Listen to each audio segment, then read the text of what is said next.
The headlines: Water Authority workers picket headquarters on day 2 of strike. Worker rescued from sewage plant well.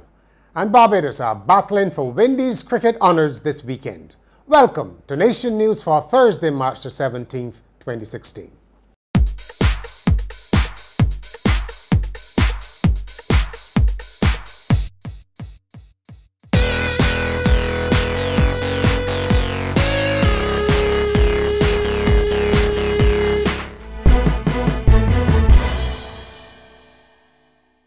Thanks so much for joining us. Hundreds of workers of the Water Authority have picketed the state agency's headquarters on the second day of their strike. They marched up and down the front of the building, armed with placards, some of which read, "Get it right or we will fight," "Equal under God and before the law," and "Industrial relations equals human relations." The workers are claiming they've not been paid increments due since 2006. The Water Minister, David Eswick, has warned that industrial action can only make the current water crisis worse. Meeting the workers' demands would bankrupt the Water Authority for the next 25 years, he said. 2 men have been remanded to prison after appearing in court to answer charges connected to Monday's seizure of more than 370 pounds of cannabis off the West Coast. 40-year-old Copeland Arundale Brown of Brecon Road, Gazette, and Aldean Allende Bristol, a 27-year-old Vincentian, were detained and the drugs and a speedboat seized during an operation by the security forces. It took place about 5.5 kilometers off the West Coast. The men appeared at the District A Magistrates Court and were not required to plead to charges of possession, trafficking, possession with intent to supply, and importation of drugs. Fire officers have rescued an injured worker who was trapped in a well at the South Coast sewage plant. 53-year-old Alvin Davis of Simmons Land Rendezvous, Christchurch, was carrying out maintenance on Wednesday evening on a pump at a depth of 15 feet when his left foot became entangled. Police say Mr. Davis, who suffered a deep cut to the leg, was extracted by fire officers and taken to hospital for treatment. Minister of Finance Chris Sinclair is urging more care when people discuss the country's borrowing and debt servicing. He said that in an extremely sensitive financial market, negative messages can make investors jittery and reluctant to lend to government. Barbados had not defaulted on any loans, he said, and the foreign reserves are monitored on a continuing basis. He reminded the House of Assembly that the reserves had always been shored up by foreign borrowing. Minibus and ZR owners have blamed the authorities for allowing drivers with multiple motoring convictions to stay on the road. APTO, the Association of Public Transport Operators, said the ministry was renewing driving licenses even when the holders are repeat offenders. APTO was responding in a news release to the suggestion that owners of PSVs should be penalized for reckless driving by employees. It wants the Transport Ministry to ensure that it issues licenses to suitable candidates only. The association said also that fines imposed by the courts are not having the desired effect.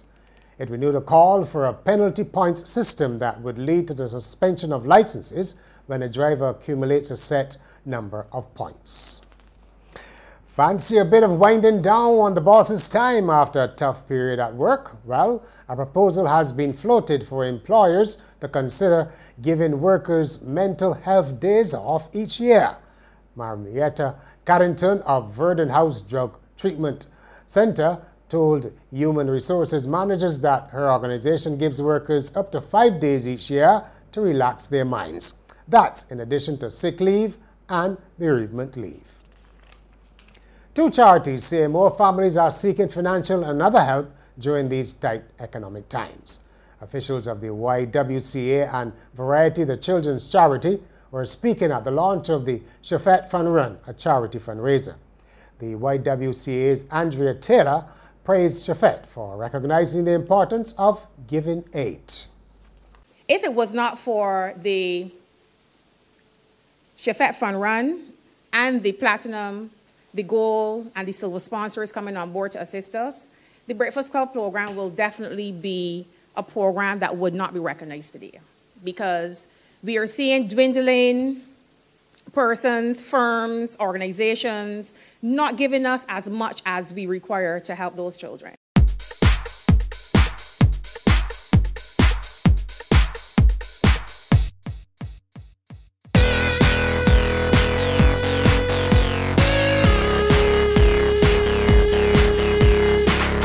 In sport, it's between Guyana and Barbados for the championship on the final weekend of the West Indies first-class cricket season. Title holders Guyana are leading Barbados by just 7 points. The Barbadians, who almost certainly need a victory, are away to Leeward Islands in St. Kitts, and the Guyanese host Jamaica in matches starting on Friday. A reminder of the standings with full names: Guyana Jaguars 130 points, Barbados Pride 123, Jamaica Scorpions 82, Trinidad and Tobago Red Force 77, Leeward Islands Hurricanes 48, and Windward Islands Volcanoes 47.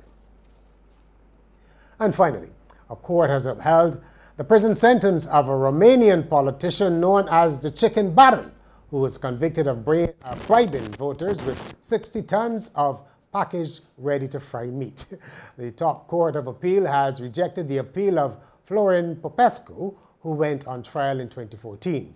Mr. Popescu brought 60 tons of chicken for 485,000 lei, that's 240,000 Barbados dollars, for his campaign for another term as local government council chairman in elections in June 2012.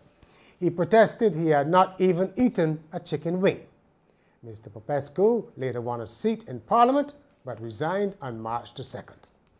And that's Nation News for Thursday. For more news, log on to nationnews.com and follow us on YouTube, Facebook, and Twitter. And remember to pick up your Weekend Nation on Friday or subscribe to our e-paper.